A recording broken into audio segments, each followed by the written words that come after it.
अल्मोड़ा में कांग्रेस के वरिष्ठ नेता व पूर्व सांसद प्रदीप टम्टा ने केंद्र सरकार के अंतरिम बजट को लेकर प्रेस कॉन्फ्रेंस की, जिसमें उन्होंने केंद्र सरकार के अंतरिम बजट को निराशाजनक करार दिया है। कांग्रेस के वरिष्ठ नेता ने कहा कि युवाओं और नारी शक्ति के साथ किसानों के लिए इस बजट में कोई आशाजनक बातें नहीं की गई हैं। साथ ही उत्तराखंड के परिप्रेक्ष्य में भी बजट ने लोगों की अपेक्षाओं के साथ खिलवाड़ किया है। टम्टा ने कहा कि हिमालयी राज्यों को विशेष राज्य का दर्जा देने जैसी अहम बातों पर वित्त मंत्री मौन साधे रही हैं। वहीं संसाधनों की वृद्धि, विशेष तौर पर रेल परियोजनाओं पर कोई ध्यान नहीं दिया गया है।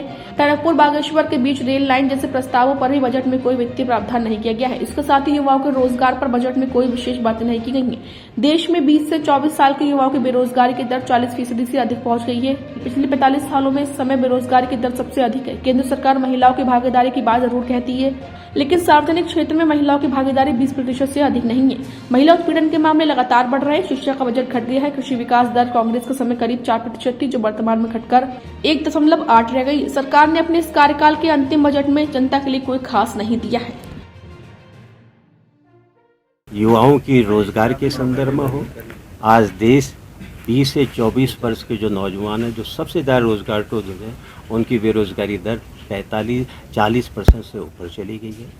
पिछले 45 वर्षों में हम सबसे ज़्यादा बेरोजगारी की दर इस समय है इस देश में। महिलाओं के संदर्भ में बात महिलाओं की करते हैं। महिलाओं का उत्पीड़न बढ़ गया। केंद्र सरकार की रिपोर्ट ही है, महिला उत्पीड़न अत्याचार की घटनाएं बढ़ी हैं। महिलाओं की भागीदारी सार्वजनिक क्षेत्र में, रोजगार के क्षेत्र में 20% से ज़्यादा नहीं है। इसके संदर्भ में बजट कुछ नहीं कह रहा है। शिक्षा का बजट जो कांग्रेस के दौरान था उससे घट गया है। कृषि के क्षेत्र में जो हिस्सेदारी थी, जो विकास की दर कांग्रेस के संदर्भ में 2014 में 4.3 वो आज 1.1 होगी। वहाँ पर भी निराशाजनक है।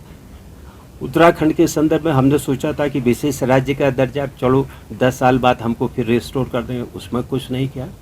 ग्रीन बोनस देने की बात खुद मुख्यमंत्री एक दिन कह रहे थे कि केंद्र हमको ग्रीन बोनस देगा। ग्रीन बोनस के संदर्भ में जबकि यूपी कमेटी की रिपोर्ट है, विकी चतुर्वेदी ने इसको कहा है, हमको ग्रीन बोनस नहीं दिया गया। इंफ्रास्ट्रक्चर के क्षेत्र में, रेलवे के क्षेत्र में उत्तराखंड को कुछ नहीं मिला। तो अगर आप देश के संदर्भ में देखें या राज्य के संदर्भ में देखें, ये बरस निराशाजनक बजट है। समझार के कमजोर में SC ST माइनॉरिटी महिलाओं के संदर्भ में कुछ नई बातें नहीं कही। तो मैं कह सकता हूँ कि टोटल में करके हमको इस बजट से निराशा।